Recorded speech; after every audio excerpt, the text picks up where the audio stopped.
இன்றைக்கி நம்ம பார்க்க போகிற சமையல் என்னென்னு பார்த்தீங்கன்னா ஒரு 6 வகையான வெரைட்டி ரைஸ் தான் பார்க்க போகிறோம். இந்த 6 வகையான வெரைட்டி ரைஸுமே நல்லா ஹெல்த்தியாகவும் இருக்கும், செய்கிறதுக்கு ரொம்ப சிம்பிளாகவும் இருக்கும். நீங்கள் லஞ்ச் பாக்ஸ் கூட இது மாதிரி செஞ்சுக்கலாம், இல்லை ஒன் பார்ட் குக்கிங்காக பண்ணுறதுனால இது மாதிரி செஞ்சுக்கிட்டு ஏதாவது ஒரு சைடிஷ் வச்சு சாப்பிட்டிங்கன்னா கூட நல்லாயிருக்கும். ஸோ வாங்க இந்த அருமையான 6 வகையான வெரைட்டி ரைஸ் எப்படி செய்யலாங்கிறத பார்க்கலாம். வாங்க இந்த அருமையான வத்த குழம்பு சாதம் எப்படி செய்யலாங்கிறத பார்க்கலாம். இப்போ ஒரு பேன் எடுத்துக்கலாம். நல்லா ஒரு 3லேருந்து ஒரு 4 ஸ்பூன் அளவுக்கு நல்லெண்ணெய் சேர்த்துக்கலாம். எண்ணெய் நல்லா சூடாயிருச்சு. 1 டீஸ்பூன் போல் கடுகு, 1 டீஸ்பூன் சோம்பு, 1/4 டீஸ்பூன் போல் வெந்தயம் சேர்த்துக்கலாம். 2 வரமிளகாயை கிள்ளிட்டு சேர்த்துக்கலாம். இப்போ இதில் கருவேப்பிலையில் சேர்த்துக்கலாம். இப்போ இதில் நல்லா ஒரு 2 டேபிள் ஸ்பூன் அளவுக்கு வத்தல், உப்பு இல்லாத வத்தல் எடுத்துருக்கேன், சுண்ட வத்தல். இப்போ இதை சேர்த்து நல்லா பொரிய விட்டுக்கலாம். இது கூடவே கொஞ்சம் பெருங்காயத்தூள் சேர்த்துக்கலாம். சுண்ட வத்தல் நல்லா பொரிய ஆரம்பித்ததும் நல்லா ஒரு கைப்பிடி அளவுக்கு சின்ன வெங்காயம் 2ஆக கட் பண்ணியிருக்கேன். அதே மாதிரி 10 பல் பூண்டு இதுவும் பொடியாக கட் பண்ணி வச்சுருக்கேன், அதையும் சேர்த்துக்கலாம்.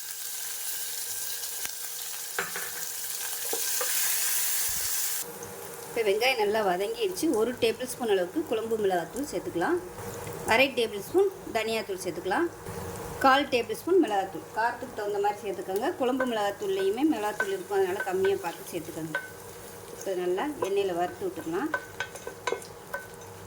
வறுத்துட்டு மீடியம் சைஸாக ஒரு தக்காளி, நல்ல பெரிய தக்காளியாக 1 எடுத்துருக்கேன், பொடியாக கட் பண்ணிவிட்டு அதை சேர்த்துக்கலாம்.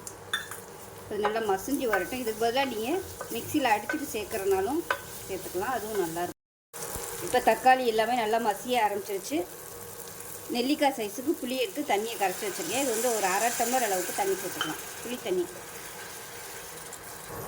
இப்போ இது நல்லா கொதித்து எண்ணெய் தெளிஞ்சு வரட்டும். அதுக்கப்புறமா நம்ம தண்ணி சேர்த்துட்டு அரிசியை சேர்த்துக்கலாம். மீடியமான ஃப்ளேமில் வச்சு கொதிக்க விட்டுக்கலாம். இப்போ தேவையான அளவு உப்பு சேர்த்துக்கலாம். இப்போ குழம்பு நல்லா திக்காயிருச்சு. இப்போ வந்து 3 டம்ளர் அளவுக்கு தண்ணி சேர்த்துக்கலாம். எந்த டம்ளரில் அரிசி எடுக்கிறோமோ அதே டம்ளரில் 3 டம்ளர் அளவுக்கு தண்ணி சேர்த்துக்கலாம். நான் வந்து நல்லா சூடு பண்ணிவிட்டு தண்ணி சேர்த்துருக்கேன். நான் எடுத்துருக்க அளவு பார்த்திங்கன்னா ஒரு 100 கிராம் அளவுக்கு தான் அரிசி எடுத்திருக்கேன். இந்த டம்ளரில் எடுத்திருக்கேன். இப்போ வந்து தண்ணி நல்லா கொதிக்கட்டும். இப்போ பாருங்கள் தண்ணி நல்லா தளதளன்னு கொதிக்குது. இப்போ நம்ம அரிசியை சேர்த்துக்கலாம். அரிசி நல்லா 1 மணி நேரம் ஊற வச்சு வச்சுருக்கிறேன். வீட்டில் வச்சுருக்க சாதாரண சாப்பாட்டு அரிசி தான் நான் வந்து சேர்த்துருக்கேன். இப்போ நல்லா கலந்து விட்டுலாம். கலந்து விட்டுட்டு உப்பு டேஸ்ட் பண்ணி பார்த்துக்கோங்க. லைட்டாக உப்பு வந்து சுருக்குன்னு இருக்க மாதிரி இருக்கணும். அப்போ தான் உங்களுக்கு சாதம் வெந்து வரையில் உப்பு கரெக்டாக வரும். இப்போ குக்கரை மூடி வச்சிடலாம். மூடி வச்சுட்டு நல்லா ஒரு 4 விசில் விட்டுட்டு ஸ்டீம் போனதுக்கப்புறம் பார்க்கலாம். இப்போ எப்படி இருக்குன்னு பார்க்கலாம். இப்போ பாருங்கள் சாதம் சூப்பராக வந்துடுச்சு. நல்லா கிளறி விட்டுக்கலாம். அவ்வளோதான், அருமையான வத்த குழம்பு சாதம் ரெடி ஆயிடுச்சு. அப்பளம் இல்லை முட்டை வச்சு சாப்பிட்டிங்கன்னா சூப்பராக இருக்கும். ஸோ இந்த மாதிரி கொஞ்சம் அப்படியே சதன்னு இருந்தால் தான் நல்லாயிருக்கும். ஸோ இந்த வீடியோ பிடிச்சிச்சின்னா லைக் பண்ணுங்கள், கமெண்ட் பண்ணுங்கள், சேனலை சப்ஸ்கிரைப் பண்ணுங்கள், பக்கத்தில் பெல் பட்டனையும் ப்ரெஸ் பண்ணுங்கள். நன்றி. சோயா சங்க்ஸ் தொக்கு எப்படி செய்யலாங்கிறத பார்க்கலாம். இப்போ ஒரு பேன் எடுத்துக்கலாம். 1 டேபிள் ஸ்பூன் வர கொத்தமல்லி சேர்த்துக்கலாம். அது கூடவே 1/2 டேபிள் ஸ்பூன் கடுகு, 1/4 டேபிள் ஸ்பூன் வெந்தயம் சேர்த்துக்கலாம். இது கூடவே சின்னதாக ஒரு 2-3 துண்டு பட்டை, ஒரு ஏலக்காய், 2 கிராம்பு சேர்த்துக்கலாம். இப்போ இது எல்லாத்தையுமே வறுத்துக்கலாம். இப்போ பாருங்கள் கடுகு நல்லா வெடிக்க ஆரம்பிக்குது. இந்த ஸ்டேஜில் வேறு பிளேட்டுக்கு மாற்றிக்கலாம். இப்போ அதை மிக்ஸி ஜாரில் சேர்த்து நல்லா ஃபைன் பேஸ்ட், அதாவது பொடியாக, இப்போ அது ஆறுனதுக்கப்புறமா மிக்சியில் சேர்த்து நல்லா பொடி பண்ணி எடுத்துக்கலாம். இப்போ அதே கடாயில் நல்லா ஒரு 3 ஸ்பூன் அளவுக்கு எண்ணெய் சேர்த்துக்கலாம். இப்போ எண்ணெய் நல்லா சூடாயிருச்சு. மெஷரிங் கப்பில் 1 கப் அளவுக்கு சோயா சங்க்ஸ் எடுத்துருக்கேன். அதாவது 1/2 கப் எடுத்திங்கன்னா உங்களுக்கு ஊறுச்சுன்னா 1 கப் அளவுக்கு வரும். இப்போ இது வந்து கொதிக்கிற தண்ணியில் போட்டு 20 நிமிஷம் ஊற வச்சுட்டு நல்லா தண்ணியெல்லாம் ஒட்ட பிழிஞ்சிட்டு எடுத்து வச்சுருக்கேன். இப்போ இது வந்து சேர்த்து வறுத்துக்கலாம் நல்லா.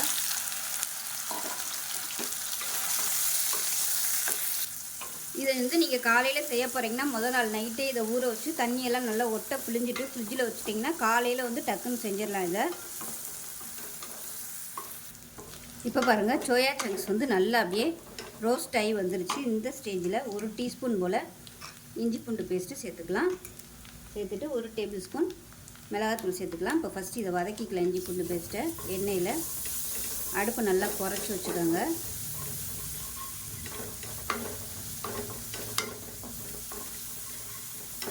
இப்போ நல்லா ஒரு 2 நிமிஷம் வதக்கியாச்சு. இதில் மிளகாத்தூள் சேர்த்துக்கலாம். சேர்த்துட்டு நம்ம வறுத்து வச்சுருக்கிற இந்த பொடியிலேருந்து 1 டேபிள் ஸ்பூன் அளவுக்கு சேர்த்துக்கலாம். இவ்வளோத்தையும் சேர்க்க வேணாம், 1 டேபிள் ஸ்பூன் அளவு மட்டும் சேர்த்துக்கலாம். மிச்சத்தை அடுத்த தடவை நீங்கள் யூஸ் பண்ணையில் சேர்த்துக்கலாம். 1 டேபிள் ஸ்பூன் மட்டும் இப்போ சேர்க்குறேன். பூராத்தையும் இப்போ சேர்த்துற வேணாம். இப்போ இதில் சின்னதாக சுண்டக்காய் சைஸுக்கு புளி வந்து கரைச்சி சேர்த்துருக்கேன். இப்போ சேர்த்துக்கலாம் அந்த புளி தண்ணியை.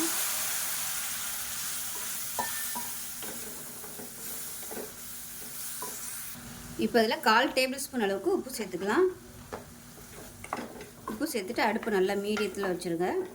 நல்லா அப்படியே எண்ணெய் பிரிஞ்சு வரட்டும். இப்போ இதில் தேவைப்பட்டால் கொஞ்சமாக தண்ணி சேர்த்துக்கலாம். ஒரு 2 டேபிள் ஸ்பூன் அளவுக்கு மட்டும் தண்ணி சேர்த்திங்கன்னா போதும்.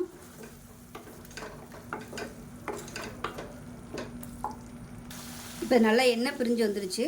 நல்லா 1 டீஸ்பூன் போல் வெல்லம் சேர்த்துக்கலாம். அதே மாதிரி 1 டீஸ்பூன் போல் வெள்ளை எள்ளு சேர்த்துக்கலாம்.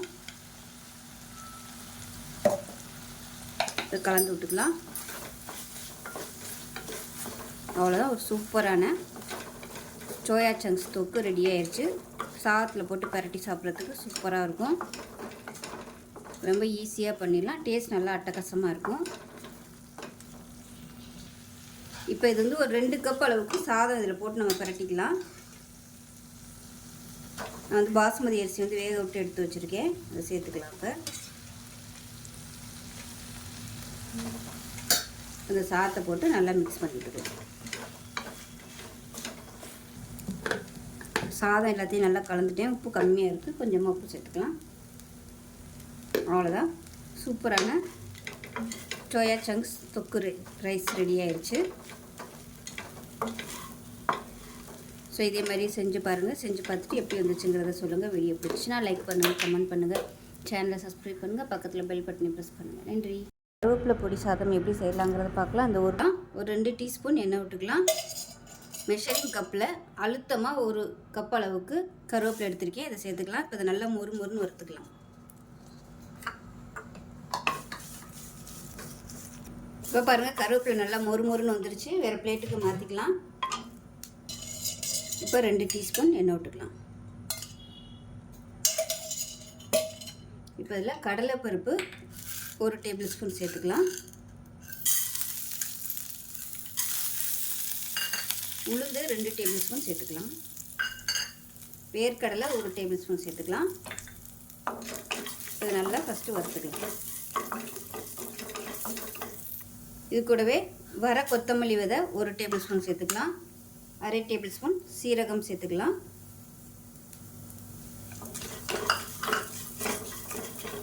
இப்போ இதில் ஒரு 10 வரமிளகாய் சேர்த்துக்கலாம். இப்போ இதையும் சேர்த்து நல்லா வறுத்துக்கலாம். இப்போ இது எல்லாமே நல்லா வறுபட்டு ஃப்ளேவர் வருது. இப்போ இதை வந்து வேறு பிளேட்டுக்கு மாற்றிக்கலாம். இப்போ இதில் 1 டீஸ்பூன் போல் எண்ணெய் விட்டுக்கலாம். இப்போ இதில் ஒரு 6 பல் பூண்டு நச்சு வச்சுருக்கேன். இதை சேர்த்துக்கலாம். இப்போ இதையும் நல்லா வறுத்துக்கலாம். இப்போ பாருங்கள், பூண்டு நல்லா வறுபட்டுருச்சு. இதை வேறு பிளேட்டுக்கு மாற்றிக்கலாம். இப்போ பாருங்கள், வறுத்து வச்சுருந்தது எல்லாமே மிக்ஸி ஜாரில் சேர்த்து இது நல்லா ஆறுனதுக்கப்புறமா நம்ம வறுத்து வச்சுருக்க இந்த கருவேப்பிலை இலையும் சேர்த்து எல்லாத்தையும் ஒன்றா சேர்த்து நல்லா நைஸாக அரைச்சிட்டு பார்க்கலாம். இப்போ எல்லாத்தையும் மிக்ஸி ஜாரில் சேர்த்துட்டேன். இப்போ இதில் வந்து பெருங்காயத்தூள் சேர்த்துக்கலாம். கட்டி பெருங்காயமாக வச்சுருந்திங்கன்னா பூண்டு வறுக்கையில் நீங்கள் அதையும் சேர்த்து நல்லா பொரிய விட்டுட்டு இதோடு சேர்த்துக்கோங்க. இது நல்லா ஆறட்டும். ஆறுனதுக்கப்புறம் அரைச்சிட்டு பார்க்கலாம். இப்போ பாருங்கள், வறுத்த பொடி எல்லாத்தையுமே அரைச்சிட்டேன். ஸோ இந்தளவுக்கு தான் அரைக்க முடியும். ஏன்னா பூண்டு வேர்க்கடலைலாம் சேர்த்துருக்கிறதுனால கொஞ்சம் இந்த மாதிரி தான் இருக்கும். இது வந்து இட்லி தோசைக்கெலாம் கூட தொட்டு சாப்பிட்லாம். சாதத்துலேயும் போட்டு பரட்டி சாப்பிட்லாம். இப்போ சாதம் எப்படி கிளறதுன்னு பார்க்கலாம். இப்போ அதே பேன் எடுத்துக்கலாம். தேவையான அளவுக்கு எண்ணெய் சேர்த்துக்கலாம். இப்போ பாருங்கள், எண்ணெய் நல்லா சூடாயிருச்சு. 1 டீஸ்பூன் கடுகு, 1 டீஸ்பூன் உளுந்து, 1 டீஸ்பூன் கடலைப்பருப்பு, 1 டேபிள் ஸ்பூன் வேர்க்கடலை. இப்போ இது எல்லாத்தையுமே சேர்த்துக்கலாம். இது கூடவே கருவேப்பிலை சேர்த்துக்கலாம். இது நல்லா வறுத்துக்கலாம். பொடி அரைக்கையிலே உப்பு போட்டு அரைச்சிக்கோங்க, நான் சொல்ல மறந்துட்டேன். அதே மாதிரி சாதம் வடிக்கையிலையும் உப்பு போட்டு சாதம் வடித்து வச்சுருக்கிறேன். இதில் பெருங்காயம் கொஞ்சம் சேர்த்துக்கலாம். இப்போ பாருங்கள், வேர்க்கடலை உளுந்து எல்லாமே நல்லா பொன்னிறமாக வந்துடுச்சு. இப்போ அடுப்பு நல்லா குறைச்சி வச்சுக்கோங்க. குறைச்சி வச்சுட்டு நம்ம வறுத்து வச்சுருக்க அந்த பொடியிலேருந்து நல்லா ஒரு 3 ஸ்பூன் அளவுக்கு சேர்த்துக்கோங்க. உங்களுக்கு எவ்வளோ தேவையோ அதுக்கு தகுந்த மாதிரி சேர்த்துக்கோங்க. லேசாக நம்ம எண்ணெயில் இது எல்லாத்தையுமே பொடியை விட்டுட்டு சாதம் வடித்து வச்சுருக்கேன். அந்த சாதத்தை அப்படியே சேர்த்துக்கலாம். ஸோ உங்கள் எவ்வளோ தேவையோ உங்களுக்கு டேஸ்ட்டுக்கு தகுந்தாப்பில் சாதம் சேர்த்துக்கோங்க. நான் வந்து பாஸ்மதி அரிசி எடுத்திருக்கேன், நீங்கள் சாதாரண ரைஸ் கூட சேர்த்துக்கலாம். நல்லா உதிரி உதிரியாக வடித்து வச்சுருக்கேன். இந்த பொடியை அப்படியே நல்லெண்ணெய் ஊற்றி சாப்பிட்டிங்கனாலும் சூப்பராக இருக்கும்.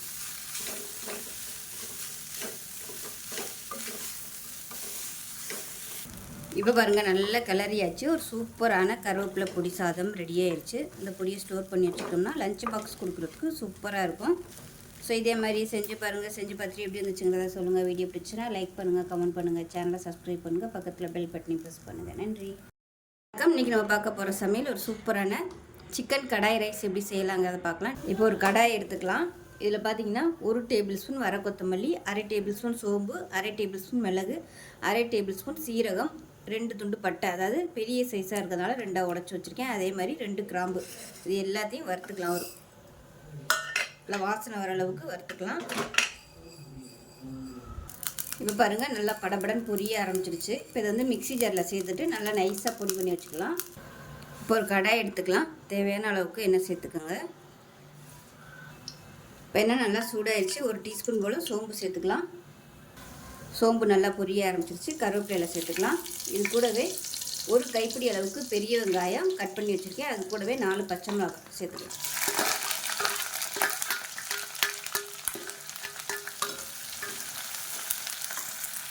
வெங்காயம் வதங்குறதுக்கு உப்பு சேர்த்துக்கலாம். இப்போ வெங்காயம் கோல்டு கலரில் நல்லா வதங்கிருச்சு. இப்போ இதில் ஒரு அரை டேபிள் ஸ்பூன் அளவுக்கு இஞ்சி பூண்டு பேஸ்ட்டு சேர்த்துக்கலாம். இதுக்கு பதிலாக நீங்கள் இஞ்சியும் பூண்டும் நல்லா இடிச்சுட்டு கூட சேர்த்துக்கலாம். நான் வந்து பேஸ்ட்டு வச்சுருக்கிறதுனால சேர்த்துருக்கேன். இல்லைன்னா நீங்கள் ஒரு 3 பல் பூண்டு, ஒரு சின்ன துண்டு இஞ்சி வந்து நல்லா நச்சுட்டு சேர்த்துக்கோங்க.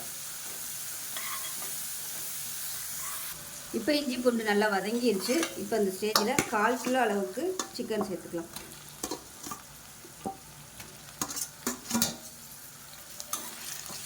இப்போ இதை சேர்த்து எண்ணெயில் பரட்டி விட்டுக்கலாம். இப்போ சிக்கன் நல்லா வதங்கிட்டு இருக்கு. 1/4 டேபிள் ஸ்பூன் அளவுக்கு சிக்கன் மசாலா சேர்த்துக்கலாம். சிக்கன் 65 இருக்கும் இல்லையா, அந்த மசாலா தான் சேர்க்குறேன். காரத்துக்கு தேவையான அளவு மிளகாத்தூள் சேர்த்துக்கலாம். ஒரு அரை டேபிள் ஸ்பூன் அளவுக்கு சேர்த்துக்கலாம். ஒரு 1/4 டேபிள் ஸ்பூன் மஞ்சள்தூள் சேர்த்துக்கலாம். இது கூடவே நம்ம வறுத்து அரைச்ச பொடி அதிலிருந்து 1 டேபிள் ஸ்பூன் அளவுக்கு சேர்த்துக்கலாம். இவ்வளோக்கு மீதி இருக்குது. அடுத்த தடவை நம்ம யூஸ் பண்ணிக்கலாம். இப்போ பாருங்கள், மசாலா சேர்த்து நல்லா வதக்கியாச்சு. இப்போ இதில் கொஞ்சமாக தண்ணி சேர்த்துக்கலாம். ஒரு 1/4 டம்ளர் அளவுக்கு தண்ணி சேர்த்துக்கிறது. அந்த சிக்கன் வேகிறதுக்கு மட்டும் தண்ணி சேர்த்துக்கலாம். இப்போ அதை மூடி வச்சிடலாம். சிக்கன் வேகட்டும். இப்போ எப்படி இருக்குன்னு பார்க்கலாம். இப்போ பாருங்கள், சிக்கன் வந்து நல்லா வெந்திருக்கும். வெந்துருச்சா இல்லையா நல்லா செக் பண்ணிக்கோங்க. இப்போ இந்த ஸ்டேஜில் 1 டம்ளர் அரிசி, அதாவது 100 கிராம் அளவுக்கு அரிசி எடுத்து வடித்து வச்சுருக்கிறேன். இந்த மாதிரி ரைஸுக்கு வடிச்சிங்கன்னா தான் உதிரி உதிரியாக வரும். இப்போ அதை சேர்த்துக்கலாம். சேர்த்துட்டு நல்லா மிக்ஸ் பண்ணி விட்டுக்கலாம். அடுப்பு மீடியத்தில் வச்சு நல்லா மிக்ஸ் பண்ணிக்கலாம். கொஞ்சம் கிரேவியாக இருந்துச்சுன்னா தான் உங்களுக்கு சாதம் அந்த டேஸ்ட் எல்லாத்தையுமே இழுத்துட்டு சாதம் நல்லா வரும். ரொம்ப ட்ரையாக வச்சு கிளற வேணாம். கிளறிட்டு ஒரு 2 நிமிஷம் அப்படியே சிம்மில் விட்டிங்கன்னா உங்களுக்கு நல்லா போய்ட்டுருங்க.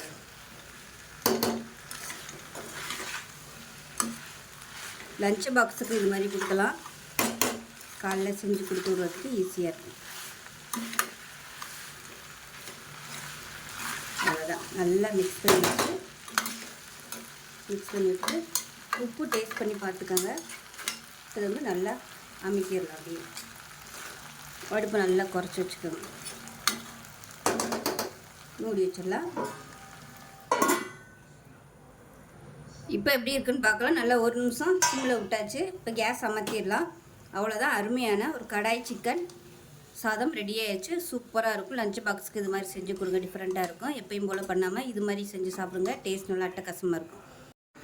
ஸோ இதே மாதிரியே செஞ்சு பாருங்கள். செஞ்சு பார்த்துட்டு எப்படி வந்துச்சுங்கிறத சொல்லுங்கள். வீடியோ பிடிச்சிச்சின்னா லைக் பண்ணுங்கள், கமெண்ட் பண்ணுங்கள், சேனலை சப்ஸ்கிரைப் பண்ணுங்கள், பக்கத்தில் பெல் பட்டனையும் ப்ரெஸ் பண்ணுங்கள். நன்றி. கத்திரிக்காய் பிரியாணி எப்படி செய்யலாங்கிறத பார்க்கலாம். இப்போ ஒரு குக்கர் எடுத்துக்கலாம். தேவையான அளவுக்கு எண்ணெய் சேர்த்துக்கோங்க. எண்ணெய் நல்லா சூடாயிருச்சு. சின்னதாக 2 துண்டு பட்டை, ஒரு ஏலக்காய், 2 கிராம்பு சேர்த்துக்கலாம். பிரியாணி இலை சேர்த்துக்கலாம். இது நல்லா பொரியட்டும். இப்போ பாருங்கள், நல்லா பொரிய ஆரம்பிச்சிருச்சு. மீடியம் சைஸாக ஒரு பெரிய வெங்காயம் நீளமாக நறுக்குனதை சேர்த்துக்கலாம்.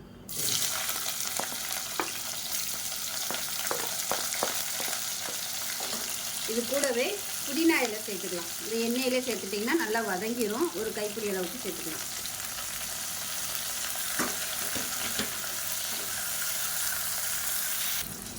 வெங்காயம் வதங்குறதுக்கு உப்பு சேர்த்துக்கலாம். இப்போ பாருங்கள், வெங்காயம் நல்லா ப்ரௌன் கலரில் வதங்கிருச்சு. இப்போ இதில் இஞ்சி பூண்டு பேஸ்ட் சேர்த்துக்கலாம். அதில் ஒரு 2 டேபிள் ஸ்பூன் அளவுக்கு சேர்த்துக்கலாம்.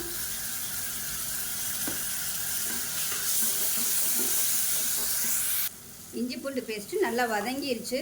இப்போ இதில் ஒரு 5 சின்ன வெங்காயம், 2 முந்திரி பருப்பு, 2 பிஸ்தா பருப்பு, 2 பாதாம் பருப்பு, இது வந்து நல்லா நைஸாக அரைச்சி வச்சுருக்கேன். இதை சேர்த்துக்கலாம். உங்கள்கிட்ட பிஸ்தா பாதாம் இல்லைன்னா வெறும் முந்திரி பருப்பு கூட சேர்த்துக்கோங்க. இப்போ அதுவும் இல்லைன்னா வெறும் வெங்காயம் மட்டும் சேர்த்துக்கோங்க, நல்லாயிருக்கும். இது நல்லா எண்ணெய் பிரிஞ்சு வரட்டும். இந்த கலர் வந்து நல்லா மாறணும். இப்போ பாருங்கள், நம்ம அரைச்சி ஊற்றின வெங்காய பேஸ்ட் வந்து நல்லா வதங்கி கலர் மாறிடுச்சு. பாருங்கள், இந்த அளவுக்கு நல்லா வதக்கணும். இப்போ பாருங்கள், வெங்காயம் பேஸ்ட் வந்து சேர்த்து நல்லா கலர் இந்த அளவுக்கு நல்லா மாறிடுச்சு. அடி பிடிக்காமல் நல்லா மீடியமான ஃப்ளேமில் வதக்கிக்கோங்க. இந்த ஸ்டேஜில் காரத்துக்கு ஏற்ற மாதிரி 1.5 டேபிள் ஸ்பூன் மிளகாத்தூள் சேர்த்துக்கலாம். 1/4 டேபிள் ஸ்பூன் கரம் மசாலா, பட்டை கிராம்பு ஏலக்காய் அரைச்சி வச்சுருக்கேன், அதை சேர்த்துக்கலாம். சேர்த்துட்டு நல்லா வதக்கிக்கலாம். இப்போ இதில் 2 டேபிள் ஸ்பூன் அளவுக்கு தயிர் சேர்த்துக்கலாம். இதையும் நல்லா வதக்கிக்கலாம். இப்போ இந்த ஸ்டேஜில் ஒரு 5 கத்திரிக்காய், முழு கத்திரிக்காயாக எடுத்திருக்கேன். நல்லா 5 சைடும் நல்லா கீறிட்டு பூச்சியெல்லாம் இல்லாமல் செக் பண்ணி பார்த்துக்கோங்க. இப்போ இதை வந்து சேர்த்துக்கலாம். அப்படியே நீங்கள் நறுக்கி சேர்க்குறனாலும் சேர்த்துக்கலாம். நான் வந்து அப்படியே முழுசாக சேர்த்துருக்கேன். இப்போ நல்லா இதில் பரட்டி விட்டுக்கலாம். அந்த கத்திரிக்காயில் உப்பு சாடுறதுக்காக கொஞ்சமாக உப்பு சேர்த்துக்கலாம்.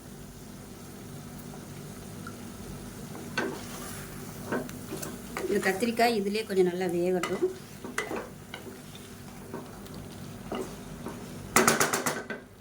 இப்போ கத்திரிக்காய் வதங்கிட்டு இருக்கையிலே மீடியம் சைஸாக 2 தக்காளி சேர்த்துக்கலாம். இதையும் சேர்த்து நல்லா வதக்கிக்கலாம்.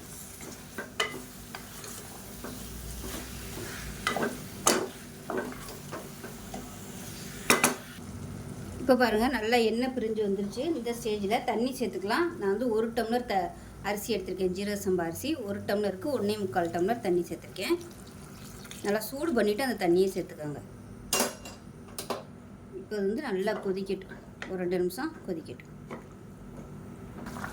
இப்போ பாருங்கள், தண்ணி நல்லா 1 நிமிஷம் கொதிச்சிருச்சு. இப்போ இந்த ஸ்டேஜில் ஒரு 1/4 டம்ளர் அளவுக்கு பால் சேர்த்துக்கலாம். காய்ச்சின பால், காய்ச்சாத பால் எதுனாலும் சேர்த்துக்கலாம். சேர்த்துட்டு நல்லா கலந்து விட்டுட்டு இப்போ ஊற வச்சுருக்கிற இந்த அரிசியை சேர்த்துக்கலாம். நான் வந்து ஜீரக சம்பா அரிசி எடுத்திருக்கேன். நீங்கள் வந்து பாசுமதி அரிசி எடுக்கிறனாலும் எடுத்துக்கலாம். இப்போ அதில் ஒரு 1/2 மூடி லெமன் ஜூஸ் பிழிஞ்சு விட்டுட்டு கலந்து விட்டுக்கலாம். கலந்து விட்டுட்டு 3 பச்சை மிளகாயை 2ஆக கீறி வச்சுருக்கேன். அதை மேலாப்பில் சேர்த்துட்டு பொடியாக கட் பண்ணால் கொத்தமல்லி இலையும் சேர்த்துக்கலாம். மறுபடியும் ஒரு தடவை கலந்து விட்டுட்டு குக்கரை மூடி வச்சிடலாம். மூடி வச்சுட்டு நல்லா ஒரு 2 விசில் விட்டுட்டு ஸ்டீம் போனதுக்கப்புறம் பார்க்கலாம். ஸ்டீம் போயிடுச்சு, எப்படி இருக்குன்னு பார்க்கலாம். பாருங்கள், நல்லா சூப்பராக வந்துருச்சு. கீழேருந்து மேலே வரைக்கும் கிளறி விட்டுக்கலாம். கொஞ்சம் சூடாக இருக்குது, அதனால் இந்த மாதிரி தான் இருக்கும். ஆறுச்சுன்னா கரெக்டாக வந்துடும். ஸோ சூப்பரான கத்திரிக்காய் பிரியாணி ரெடி ஆயிடுச்சு. இதே மாதிரியே செஞ்சு பாருங்கள். செஞ்சு பார்த்துட்டு எப்படி இருந்துச்சுங்கிறத சொல்லுங்கள். வீடியோ பிடிச்சிச்சுன்னா லைக் பண்ணுங்கள், கமெண்ட் பண்ணுங்கள், சேனலை சப்ஸ்கிரைப் பண்ணுங்கள், பக்கத்தில் பெல் பட்டனை ப்ரெஸ் பண்ணுங்கள். நன்றி. வணக்கம். இன்றைக்கி நம்ம பார்க்க போகிற சமையல் ஒரு சூப்பரான 15 அது கூடவே கொஞ்சம் நெய்யும் சேர்த்துக்கலாம், அதாவது எண்ணெய் சேர்த்துக்கலாம். எண்ணெய் சூடானதும் ஒரு சின்ன துண்டு பட்டை, பிரியாணி ஏலக்காய் 3 கிராம்பு சேர்த்துக்கலாம். இப்போ மசாலா போட்டு நல்லா பொரிய ஆரம்பிக்கணும். இப்போ மசாலா எல்லாமே நல்லா பொரிய ஆரம்பிச்சிச்சு. ஒரு கைப்பிடி அளவுக்கு புதினா இலை சேர்த்துக்கலாம். இப்போ புதினா வதங்கிட்டு இருக்கு. சும்மா 1 டேபிள் ஸ்பூன் அளவுக்கு கேரட் சேர்த்துக்கலாம். ரொம்ப சேர்க்க வேணாம், இது வந்து கொஞ்சம் கலருக்காக மட்டும்தான், பார்க்கையில் நல்லாயிருக்கும். அதுக்காக இதில் வந்து ஒரு 20 முந்திரி பருப்பு சேர்த்துக்கலாம். முந்திரி பருப்பு எவ்வளோ சேர்க்குறோமோ அந்தளவுக்கு நெய் சோறு நல்லா டேஸ்ட்டாக இருக்கும். இது கூடவே காரத்துக்கு தகுந்த மாதிரி பச்சை மிளகா, நான் வந்து ஒரு 6 பச்சை மிளகாயை 2ஆக கட் பண்ணி சேர்த்துருக்கேன், அதையும் சேர்த்துக்கலாம். அது கூடவே மீடியம் சைஸாக 2 பெரிய வெங்காயம் நீளமான இருக்குனதை சேர்த்துக்கலாம்.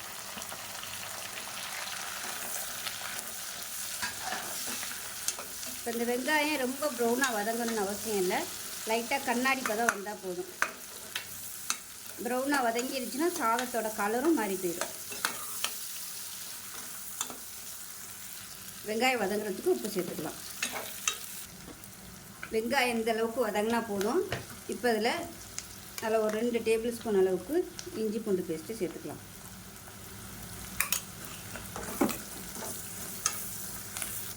இஞ்சி பூண்டு பேஸ்ட் நல்லா வதங்கிருச்சு. மீடியம் சைஸாக 2 தக்காளி, ரொம்ப பொடியாக கட் பண்ண வேணாம், பெருசாகவே கட் பண்ணிக்கலாம். தக்காளி வந்து ரொம்ப குழையக்கூடாது, லைட்டாக வதக்கினா போதும். தக்காளி லேசாக வதக்கியாச்சு. இப்போ இதில் வந்து 1.5 டம்ளர் அளவுக்கு தண்ணி சேர்த்துக்கலாம். நான் வந்து 1 டம்ளர் அளவுக்கு அரிசி எடுத்திருக்கேன், ஜீரக சம்பா அரிசி. அதுக்கு வந்து 1.5 டம்ளர் தண்ணி சேர்த்துக்கலாம். அது கூடவே ஒரு எக்ஸ்ட்ரா 1/4 டம்ளர் வர மாதிரி பால் சேர்த்துக்கலாம். இது வந்து நல்ல ஒரு ஃப்ளேவர் கொடுக்கும் நெய் சாதத்துக்கு.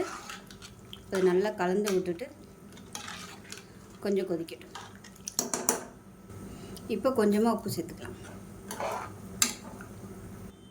இப்போ லைட்டாக கொதிக்க ஆரம்பிக்குது. இந்த ஸ்டேஜில் அரிசியை சேர்த்துக்கலாம். ஜீரக சம்பா அரிசி நல்லா 1/2 மணி நேரம் ஊற வச்சு வச்சுருக்கேன், அதை சேர்த்துக்கலாம். இப்போ இதில் கரம் மசாலா சேர்த்துக்கலாம். பட்டை, கிராம்பு, ஏலக்காய் பொடி பண்ணதை சேர்த்துருக்கேன். நல்லா கலந்து விட்டுட்டு குக்கரை மூடி வச்சிடலாம். மூடி வச்சுட்டு 2 விசில் விட்டுட்டு ஸ்டீம் போனதுக்கப்புறம் பார்க்கலாம். சோறு எப்படி இருக்குன்னு பார்க்கலாம்.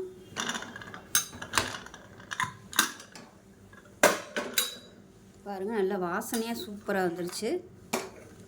இது நல்லா கீழேருந்து மேலே வரைக்கும் நல்லா பரட்டி விட்டுக்கலாம். கரெக்டான கலரில் சூப்பராக வந்திருக்கு பாருங்கள்.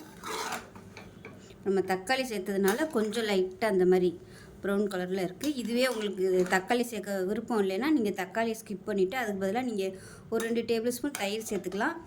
அப்படி இல்லைன்னா கொஞ்சமாக 1 டேபிள் ஸ்பூன் அளவுக்கு லெமன் ஜூஸ் வந்து பிழிஞ்சு விட்டுக்கலாம். சூப்பரான ஜீரக சம்பா நெய் சாதம் ரெடி ஆயிடுச்சு. நல்லா கம வாசனை சூப்பராக இருக்குது. சூப்பரான மிளகு சாதம் எப்படி செய்யலாங்கிறத பார்க்கலாம். நல்லா இருக்கலாம். ஒரு பேன் எடுத்துக்கலாம். நல்லெண்ணெய் சேர்த்துக்குங்க. ஒரு 2 டீஸ்பூன் அளவுக்கு நல்லெண்ணெய் சேர்த்துக்கலாம். எண்ணெய் நல்லா சூடானதும் அடுப்பு குறைச்சி வச்சுட்டு 2 டேபிள் ஸ்பூன் மிளகு சேர்த்துக்கலாம். 1 டேபிள் ஸ்பூன் சீரகம், 1/2 டேபிள் ஸ்பூன் கடலைப்பருப்பு, 1/2 டேபிள் ஸ்பூன் உளுந்து, சும்மா ஒரு 1/4 டீஸ்பூனுக்கும் கம்மியாக வெந்தயம், 2 கொத்து கருவேப்பிலை. இப்போ இது எல்லாத்தையுமே நல்லா வறுத்துக்கலாம். கருக விட்டுறக்கூடாது, கருவிச்சுன்னா டேஸ்ட்டு மாறிடும். அதனால் மீடியமான ஃப்ளேம்லேயே வறுத்துக்கலாம். இப்போ பாருங்கள், நல்ல ஒரு ஃப்ளேவர் வருது. இப்போ மிக்ஸி ஜாரில் சேர்த்துட்டே நல்லா ஆறுனதுக்கப்புறமா சேர்த்துக்கோங்க. இது கூடவே நல்லா 1 டீஸ்பூன் போல் பெருங்காயம் சேர்த்துக்கோங்க. நல்லா வாசனையாக இருக்கும். இது வந்து நல்லா பொடி பண்ணிட்டு வந்துடலாம். இப்போ பாருங்கள், இந்த அளவுக்கு நல்லா பொடி பண்ணி எடுத்துகிட்டு வந்தாச்சு. இப்போ இதில் நல்லெண்ணெய் சேர்த்துக்கலாம். இப்போ இதில் ஒரு 2 டேபிள் ஸ்பூன் அளவுக்கு நெய் சேர்த்துக்கலாம். எண்ணெய் சூடானது 1 டீஸ்பூன் போல் கடுகு சேர்த்துக்கலாம். அதே போல் 1 டீஸ்பூன் போல் உளுந்து சேர்த்துக்கலாம்.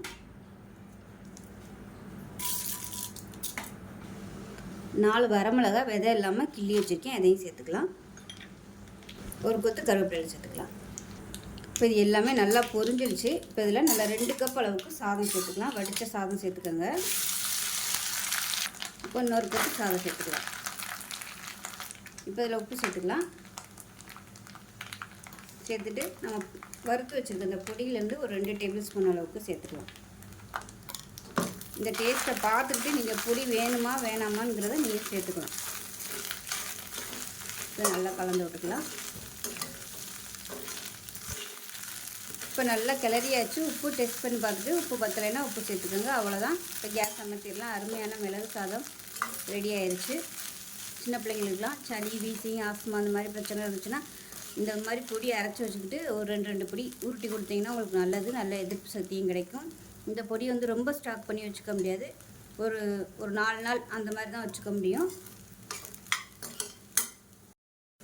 நார்மல் பொடி மாதிரி நம்ம அரைச்சி வச்சோம்னா அதோட மருத்துவ குணங்களும் போயிடும், ஃப்ளேவரும் இருக்காது. அப்போக்கப்போ நம்ம அரைச்சி உடனே செய்யும்போது தான் நல்லாயிருக்கும் டேஸ்ட்டு. ஸோ இதே மாதிரியே செஞ்சு பாருங்கள். செஞ்சு பார்த்துட்டு எப்படி இருந்துச்சுங்கிறத சொல்லுங்கள். வீடியோ பிடிச்சிச்சுன்னா லைக் பண்ணுங்கள், கமெண்ட் பண்ணுங்கள், சேனலை சப்ஸ்கிரைப் பண்ணுங்கள், பக்கத்தில் பெல் பட்டனையும் ப்ரெஸ் பண்ணுங்கள். நன்றி.